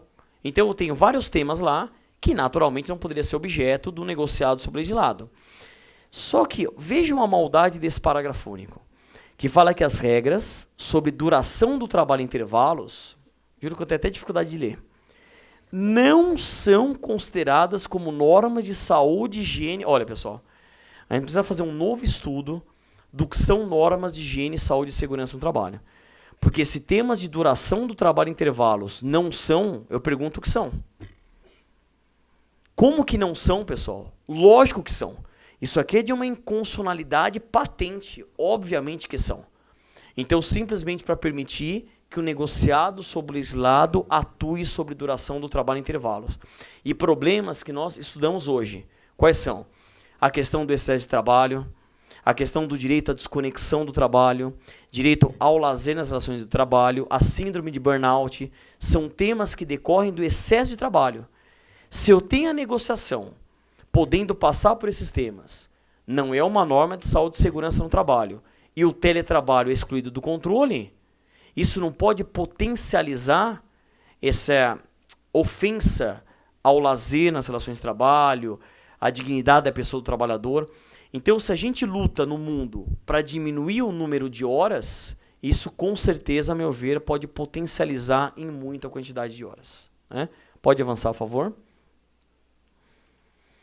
Bom, prazo máximo da negociação coletiva, prazo máximo é de quanto? De 2 anos. Eles vedaram a outra atividade, que já era o entendimento do STF, do Gilmar Mendes, né? Na arguição de descumprimento de preceito fundamental 323, foi no dia 14 de outubro de 2016, do ano passado, em que nessa ADPF acabou suspendendo a eficácia da súmula 277 e, portanto, nós voltamos com aquele princípio da aderência limitada pelo prazo, ou seja, uma negociação coletiva estipulando vantagens, eu vou ter a adesão aos contratos individuais de trabalho pelo interregno de 2 anos e eu não tenho a outra atividade até o novo diploma normativo.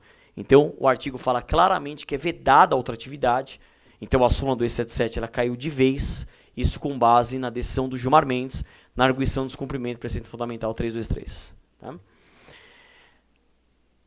Esse artigo aqui, realmente, também eu tenho dificuldade de ler. Porque a gente aprende na graduação que um dos princípios lá atrás, que foram alinhavados pelo saudoso jurista uruguaio Américo Plá Rodrigues, é o princípio da norma mais favorável, que está inclusive no artigo 7º caput da Constituição, que fala que são direitos dos trabalhadores urbanos e rurais, além de outros que visem a melhoria de sua condição social. Olha o que diz o texto. As condições estabelecidas em acordo coletivo de trabalho sempre prevalecerão sobre as estipuladas em convenção coletiva. Então eu não posso fazer uma convenção coletiva mais benéfica, um acordo menos benéfico, vale o quê? Vale o acordo. Entendeu? Que eu posso usar esse artigo como precarizante? Se eu tenho uma convenção coletiva que seja mais benéfica, vale o acordo. Então, na minha opinião, o princípio da norma mais favorável foi mitigado pelo artigo 620 da CLT. Agora eu pergunto, ele é constitucional esse artigo? Eu entendo que não. Ele fere frontalmente o artigo 7º caput da Constituição. Agora, vai depender do Supremo derrubar. Pergunta, ele vai derrubar? Essa é a pergunta, esse é o questionamento que fica. Pode avançar, por favor.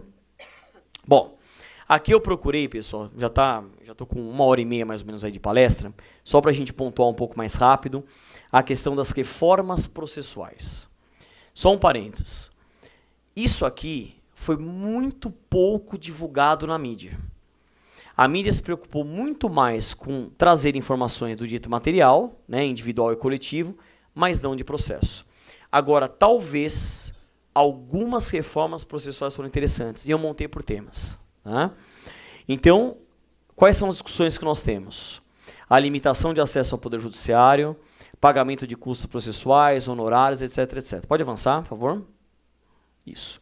Olha os temas. Contagem dos prazos em dias úteis. Particularmente, eu sempre fui favorável, né? Que é o artigo 219 do novo CPC. Agora a gente teria ele no 775. Porque eu sempre brincava. Todo mundo tem a dignidade da pessoa humana, salvo advogado trabalhista, né? Que tinha que ficar feriado, final de semana no escritório, cumprindo o prazo, que não faz sentido. E aí uma crítica construtiva, com todo respeito. Quando o TST disse que essa contagem não era aplicável na nossa área, o que foi falado? Que isso prejudicaria a celeridade na entrega para ação jurisdicional. Pergunto, o processo está moroso por culpa nossa? Por culpa do advogado? Ou é a morosidade interna do Poder Judiciário, a falta de juízes, servidores, a burocracia interna? Então, se o Poder Judiciário tivesse efetivamente célere, nós seríamos os primeiros a nem lutar pela contagem de dias úteis. Mas a partir do momento que a gente sabe o processo como está demorando, então não vai prejudicar em nada a entrega contando o prazo em dias úteis. Então é uma reforma útil, né? Pode avançar, por favor. Custas processuais.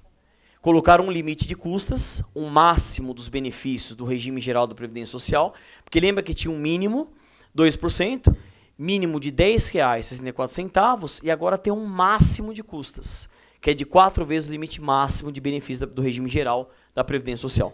Não havia essa previsão. Só havia a previsão do mínimo, 2%, e o mínimo de R$ 10,64. Pode avançar, por favor. O benefício dessa gratuita. Salário igual ou inferior, mudou, né? Porque antes ia até 2 salários mínimos. Agora vai até quanto? Até 40% do limite máximo dos benefícios. Agora, olha essa outra parte. A parte deverá comprovar insuficiência de recursos para o pagamento das custas do processo. Reflita um pouco. De certa forma, o processo trabalhista não está banalizado por causa disso? Com todo o respeito. O que os juízes pensam? E assim, já conversei com vários, eles falam o seguinte. Pouco importa quem seja o reclamante. Ainda que seja um milionário. Se ele pedir, eles falam, eu parto da premissa que ele precisa. É uma presunção relativa de veracidade. E a reclamada, se ela quiser impugnar, é ela que tem que fazer isso. Vai mudar o raciocínio. Porque agora, o reclamante, ele vai ter que comprovar que verdadeiramente é o pobre na forma da lei. Não é uma reforma salutar, pessoal? Não pode evitar um pouco a industrialização da reclamação trabalhista, trazer um maior comprometimento com a ação e com o Poder Judiciário? Eu vou falar algo, não me levem a mal. Eu não sei até que ponto o amplo acesso ao Poder Judiciário tem que ser amplo da forma que é no Brasil. Se eu não tenho que trazer algum tipo de requisito de acesso. Porque a gente sabe, com todo respeito, de reclamantes que vivem de reclamação trabalhista. Ou eu estou mentindo? Então, a ideia é evitar esse tipo de ação. E ele sabe que, como ele não tem que pagar nada, vai ser beneficiário, é praticamente um Netflix jurídico, né? Ele vai lá, é o Suits só que na prática, né? Então ele pratica o seriado lá no fórum, mas ele vai lá, é praticamente um divertimento, né? Então, pelo menos, traz um comprometimento maior em relação a isso. Pode avançar, por favor? Aqui é complicado, pessoal, porque olha como é que ficou. Os honorários periciais, tudo bem, tem o parcelamento, etc. Mas quem que paga, pessoal? Olha o final. Somente no caso em que o beneficiário dessa gratuita não tenha obtido em juízo créditos capazes de suportar a decisão, ainda que outro processo, a ele responde o encargo. Então lembra, como que era o texto? Que a responsabilidade pelo pagamento dos honorários periciais era da parte sucumbente na pretensão objeto da perícia, salvo se beneficiar da sua gratuita. E aí vinha a súmula 457 falando que a responsabilidade nesse caso seria da União. Mudou. Agora a lei fala inclusive-se beneficiário. E eu posso buscar em outros processos dinheiro para pagar os honorários periciais. Então, quem que paga hoje? É a parte sucumbente, inclusive se for beneficiário da justiça gratuita. Eu não sei até que ponto foi uma reforma favorável. Porque a ressalva faz sentido e a União pagando. Se é uma reforma empresarial e o governo está em crise, a ideia era tirar essa responsabilidade da União. Portanto, inclusive sendo beneficiário, é a parte sucumbente que paga. Muitos dizem que isso fere, ainda que de forma indireta, o contraditório e a ampla defesa se houver a necessidade de perícia. Porque aí o reclamante pode ser responsável pelo pagamento, ainda que seja beneficiário, e partindo da premissa que tem que comprovar que precisa daquele valor, precisa da isenção porque não tem condições de pagar. Tá? Pode avançar, por favor. Bom, os nossos honorários advocatícios, né, pessoal? Nós temos agora a previsão, né? Alguém aqui é contra, pessoal? Ó, vamos olhar com severidade. Alguém aqui é contra, né? Nós temos o percentual de 5% a 15%, né? A gente não tem o percentual de 10% a 20%, mas houve uma previsão aqui de 5% a 15%. O que eu já vi alguns juízes falando, inclusive lá no Damásio? Eu vou trazer uma pergunta que eles estão trazendo. Eles estão falando assim.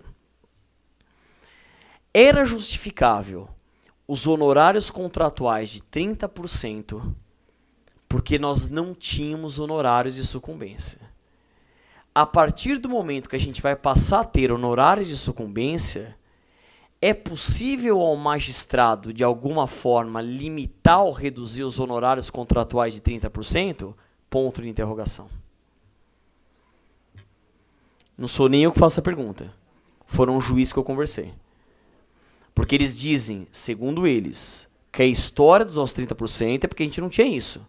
Então, a partir do momento que a gente passou a ter, não faz sentido, em tese, a gente cobrar os 30%. Lógico que a gente discorda veementemente disso.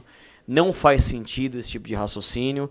E nós temos direito a esses honorários, mas também os honorários contratuais e honorários. Até porque o Supremo falou que tem natureza alimentar, o CPC é o nosso salário, né? Mas saibam que é uma discussão que existe na magistratura. Eu já conversei com juízes e desembargadores, eles levantam esse questionamento. Eu não sei qual vai ser a interpretação, porque é o nosso contrato, eu não sei se haveria alguma forma de mitigação em relação a isso. Tá? Vamos avançar? Melhor não, né? Responsabilidade por dano processual, isso aqui é questão de litigância de má-fé, etc. A gente pode avançar. Olha só, pessoal, exceção de incompetência relativa. O que o CPC ele fez? A incompetência relativa, ela não se tornou uma preliminar de contestação no 337. Não só nós mantivemos a peça exceção, quanto a gente tem agora toda uma regulamentação no artigo 800. Vocês chegaram a ler o artigo 800? Tem todo um procedimento de exceção de incompetência relativa.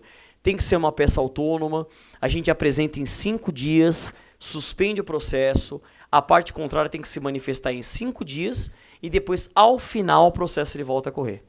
Então, não há dúvida mais que na nossa área continua a exceção de incompetência relativa, e o texto fala, como peça autônoma. Qual é a vantagem? A gente não precisa mais se preocupar em apresentar junto com a contestação. Então, a gente apresenta a exceção, automaticamente vai o quê, pessoal? Suspender o processo, está claro agora isso. O prazo deixou de ser 24 horas improrrogáveis e agora eu tenho 5 e 5 e depois ao final o processo volta a correr. Então a regra do CPC, que é uma preliminar de contestação, não vai ser mais compatível com o artigo 800 da CLT. Isso era uma questão e aí muitos juízes discordaram disso. O que eles queriam? Que também fosse preliminar de contestação. Então foi uma reforma curiosa no mínimo. Pode avançar? O ônus da prova, pessoal. Lembra do artigo 373 do novo CPC? Agora o 818. E nós temos a previsão na nossa CLT da carga dinâmica ou da distribuição dinâmica do ônus da prova, em que o magistrado ele poderá atribuir o ônus probatório a quem tenha melhores condições ou aptidões de produzir a prova. Gera uma inovação do novo CPC. A gente não precisa mais buscar o 373. Agora nós temos o artigo 818 da CLT. Pode avançar, por favor. A audiência trabalhista. O preposto não precisa mais ser empregado, pessoal. Então a súmula 377, ela caiu por terra. Agora está na CLT. O preposto não precisa ser empregado em todas as hipóteses. Não é mais só em caso de empregador doméstico, micro ou pequeno empresário. E a indústria do preposto, pessoal? O preposto profissional. Vamos criar uma empresa? Prepostos, Justiça do Trabalho Limitado, sei lá, né? Porque talvez é algo que dê uma graninha interessante, né? Então, preposto não precisa mais, ou seja, pessoal, acabou. Eu não tenho mais a discussão da carta, ou seja, preposto não precisa ser empregado. Agora, da ausência do reclamante, isso é algo interessante. Se o reclamante, ele falta na audiência, eu tenho um arquivamento, não tenho? Só que agora ele vai ser intimado para justificar a ausência em 8 dias, sob pena de pagar as custas do processo. E aí, isso vai ser analisado pelo juiz, e o texto fala, tem que ser um motivo justificado. Não pode ser uma encravada, certo? Saiu atrasado, né? Nós tivemos casos no escritório, assim, uma prova eminentemente testemunhal, a gente marca sempre 1 hora antes no fórum, entre aspas, o Zé Gracinha chegou lá, faltando 5 minutos do horário de entrar, era hora extra, intervalos e tudo mais, não veio com nenhuma testemunha. Eu falo, meu amigo, mas só prova, só testemunha, você não trouxe nenhuma testemunha? Aí ele solta a pérola. Fica tranquilo, doutor. Você sabe que coisa boa já não vem, né? Fica tranquilo, doutor. É só a gente não entrar na sala, arquiva o processo, a gente entra com uma nova ação. Nesse momento, Deus está olhando para a gente, pessoal. Sabe aqueles valores de amar ao próximo? Amar ao próximo como a si mesmo, amar, sabe? Altruísmo. Se você não ficar revoltado, você ganha uma pontuação incrível no céu. Realmente a sua pontuação na escala vai lá em cima. Quando você subir, o pessoal vai estar batendo palma, né? Para você falar, lembra daquele dia lá que você não ficou... Ou seja, não pode encarar o processo dessa forma, pessoal. Você entende? Além de ser um desrespeito com a nossa militância prática, isso prejudica verdadeiras ações trabalhistas. E se ele tiver um motivo justificado, ele apresenta. Então apresenta. Você faltou porque apresenta. Agora, você não pode simplesmente entrar com a ação. Ah, choveu, não vou. Ah, não.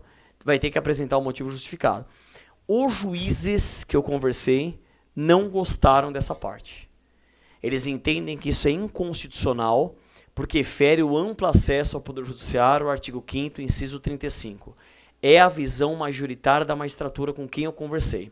Agora, na visão nossa da OAB, faz sentido? Eu acho que faz. Isso pode trazer um comprometimento maior da ação trabalhista da causa, né? Vamos avançar. O incidente de desconsideração da personalidade, está no 855A, não precisa mais buscar o CPC. Lá está entre o 133 e 137, é o nosso 855A.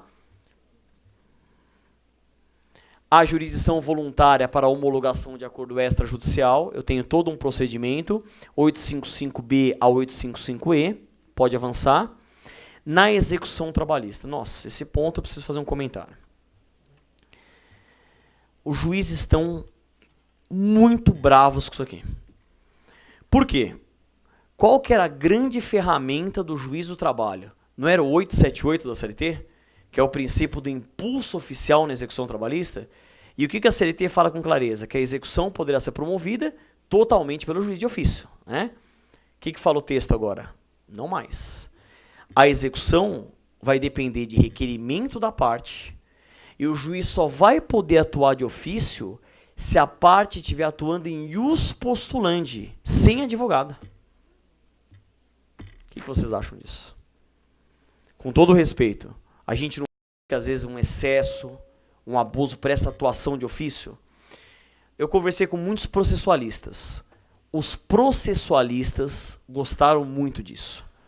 Porque no processo civil, se você pega bacen-jude, parcelamento do lanço, parcelamento de crédito, qualquer ferramenta processual de efetividade depende do quê, pessoal? De requerimento da parte.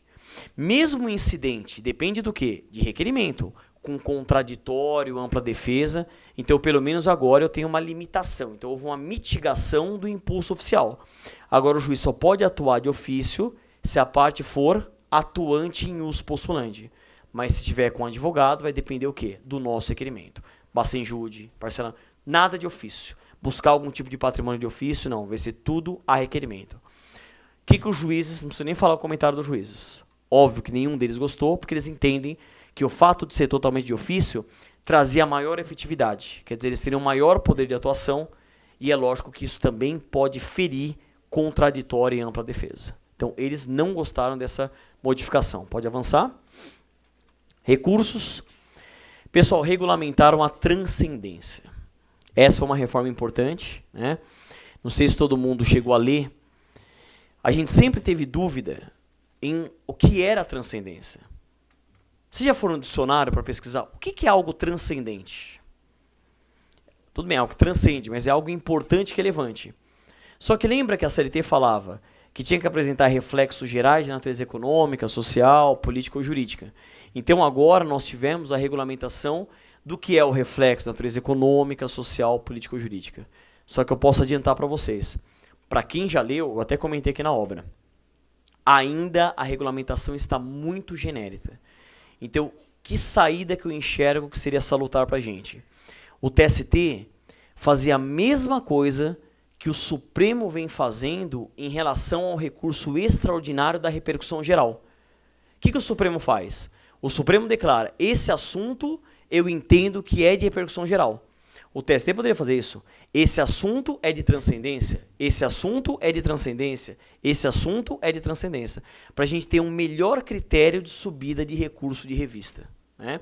Então, eu acho que esse é um assunto que vai depender desse tipo de comportamento, porque a regulamentação ainda continua genérica. Se o TST entende que não tem transcendência, como que a gente destranca? Reafirmando que tem transcendência. Então, eu acho que precisa, talvez, um critério melhor em relação a isso. Tá? Tivemos também isenção de depósito recursal, e eu acho que eu coloquei o finalzinho, agora pode avançar. Ah, isso que eu falei, que agora vai poder terceirizar tudo. E aí, pessoal, para a gente fechar a nossa palestra. Conclusão. São perguntas que eu faço, eu não sei responder. Por isso que são perguntas. Isso vai ser o fim ou o fortalecimento do trabalho e da área jurídica trabalhista? Eu sou um eterno otimista. Você sabe que eu tenho até uma tatuagem aqui de pensamento positivo e ânimo firme, né? Eu tenho a esperança, não sei se é otimista demais, mas que talvez aconteça o que a emenda 45 de 2004 representou pra gente.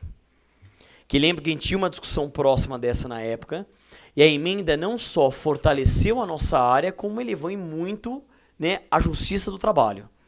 Então, o que eu acho? Para o profissional, vocês estão aqui à noite, num horário desse, ouvindo reforma trabalhista, etc., o profissional que tiver atualizado, for estudioso, dominar a reforma trabalhista, na minha concepção, pode aumentar em muito a procura pelo nosso trabalho, pela nossa atuação, não apenas no contencioso, mas também no preventivo. De repente, agora aumente de forma substancial o preventivo trabalhista. E eu acho que isso vai acontecer. Esse crescimento, ainda que inicial, de demandas trabalhistas pode trazer a necessidade de mais concursos, mais juízes, servidores, o aumento de estrutura. Tanto, pessoal, que vejam, o TST agora, pela primeira vez, ele unificou o concurso. A gente vai ter o primeiro concurso público nacional unificado para a magistratura, em que foram abertas 132 vagas, e nós temos um número recorde de inscritos. Mais de 13 mil inscritos nesse concurso, no Brasil inteiro. E outra, vocês estão acompanhando, quanto concurso trabalhista está saindo? TST, hoje teve a notícia, foi autorizado o TRT do Ceará e tudo de Pernambuco. Então, sim, nós temos vários concursos saindo, de repente isso possa trazer até um fortalecimento da nossa área, né? Precarização dos direitos, eu acho que num primeiro momento, sim. Violação de direitos fundamentais? Acredito que sim. E eu coloquei embaixo as duas bandeiras dos empresários. O que eles prometeram com a reforma? Que vai trazer maior formalização nas contratações e um incremento nos pós-trabalho. Qual que é a minha esperança? Se ela vai entrar em vigor dia 11 de novembro, tá vindo o Natal, não é? Então, os empresários com avidez que criem postos de trabalho, que movimentem a economia, etc. Pessoal, vejam só. Nós estamos vivendo um momento ímpar no país, com essa crise econômica, financeira, política, corrupção, etc, etc. A reforma trabalhista, na minha concepção, ela tem o aspecto positivo de elevar a nossa área como uma das grandes pautas de discussão no Brasil. E nós, enquanto operadores do direito, nós temos uma função social e uma missão social de lutar por um país melhor. Então eu acho que a gente está fazendo o correto agora. A gente está estudando a reforma e daqui para frente a gente talvez tenha que ficar mais atento se a gente identificar alguma reforma em que não haja um diálogo com a sociedade, que a gente faça um movimento no sentido de coibir, como nós fizemos em 2013, que a gente foi para as ruas, a gente verdadeiramente lutou. Vamos falar a verdade, eu me incluo. Nós não fomos também um pouco omissos aqui? Isso passou e um pouco é culpa nossa. Porque a gente sabia do que estava acontecendo, a gente também não foi atrás, não foi ler, não foi... Os grandes órgãos, a própria magistratura, o Ministério, eles até soltaram notas, etc. Tudo bem, eu acho que teve uma luta, etc. Mas talvez o esforço poderia ter sido maior. E agora não tem mais o que fazer. A nossa esperança é talvez venha a medida provisória, ou como já estão dizendo, o novo governo trazer a reforma, que a gente volte a ter o que a gente tinha, né? De repente seria uma saída. Mas olha, agradeço a atenção de todos, para mim foi um prazer enorme estar aqui. Espero que eu tenha contribuído de alguma forma, tá? Com esclarecimentos. Fico à disposição para dúvidas, questionamentos, né? E aquilo que eu falei agora durante a apresentação, que de coração mesmo, que tudo isso sirva para a evolução da área jurídica, evolução da nossa área, que a gente ama tanto, e, se Deus quiser, para um país melhor. Aquele pensamento positivo, ânimo firme e sucesso a todos.